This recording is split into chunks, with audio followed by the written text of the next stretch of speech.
Hi. Okay, this is the first of a few short videos that I'm going to do to post up on the website.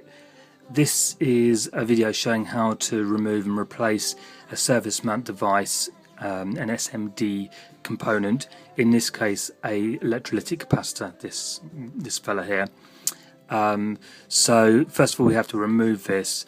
Now I've tried various different methods of doing this. The best way seems to be without a soldering iron and actually basically physically moving this from side to side and breaking the component legs from it and then removing the legs from the board. This actually protects the circuit board, which is obviously the most important bit here because the component's being disposed of anyway. So I'll start say by removing this. Basically what we have is a pair of pliers, and we hold component either side and just wobble it from side to side. They're on there quite well, but say it will, after a bit of time, it will come loose. The thing to remember with these things is just to take your time and not to rush. So you will see it's becoming more and more loose. You can also twist it from left and right.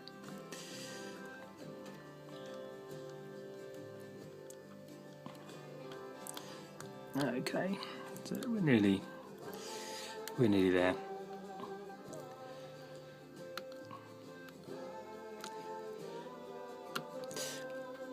Okay, that's come off, and then basically on the bottom of this we have a little plastic housing which the capacitor sits in.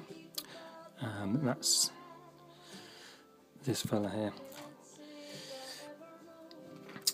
Now this plastic base is chamfered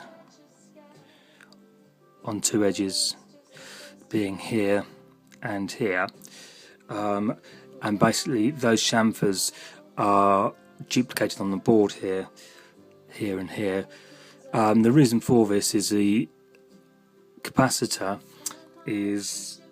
has two poles, has a plus and a minus pole, and has to go on the right way. And this obviously just gives you an indication that the component's located correctly.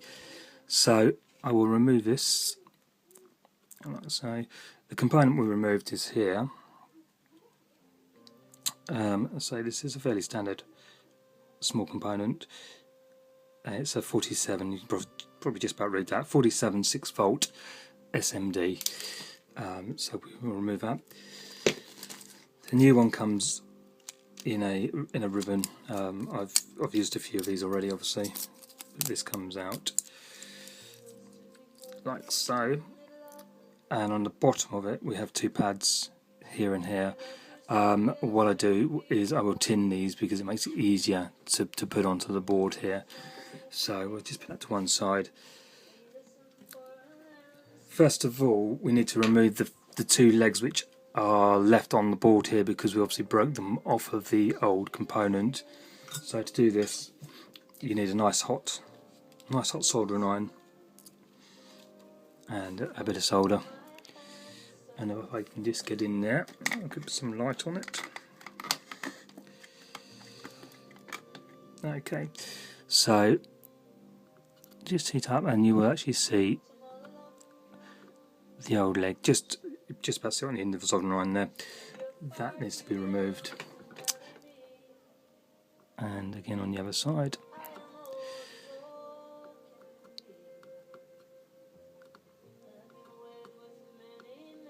Like so. Okay, and that's the second one there. Let's just remove that, and then what I like to do is just quickly tin and clean up the pads which are on the printed board, like so.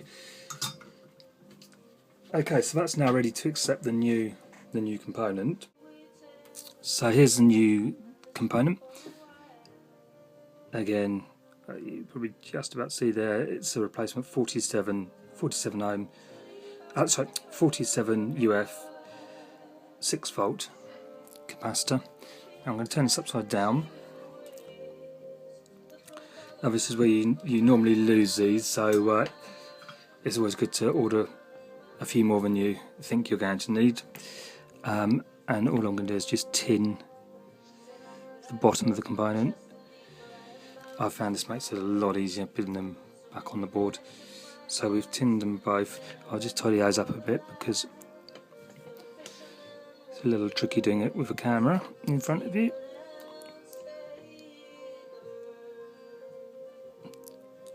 Okay, so here's the board back, and we're going to put it in here. The best thing to do is just to hold this in place, making sure that the component is sitting where it should with the chamfers in the right place. Now I'm going to move this around a bit and just tack the first leg on.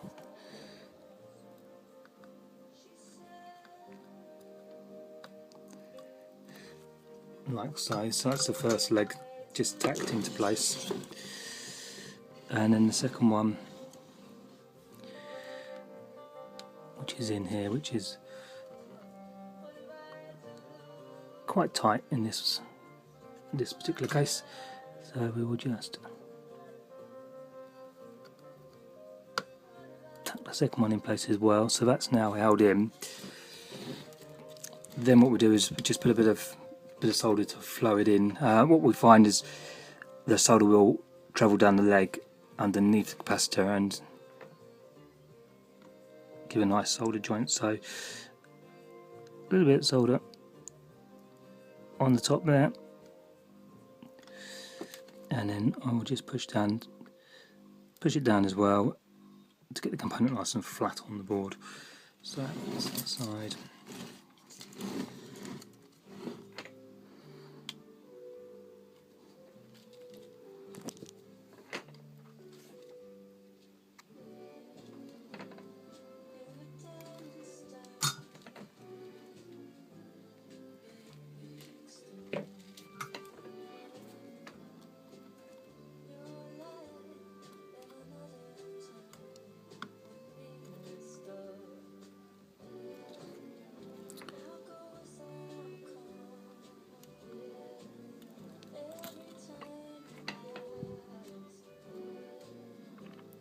And again, just push it down while we do it.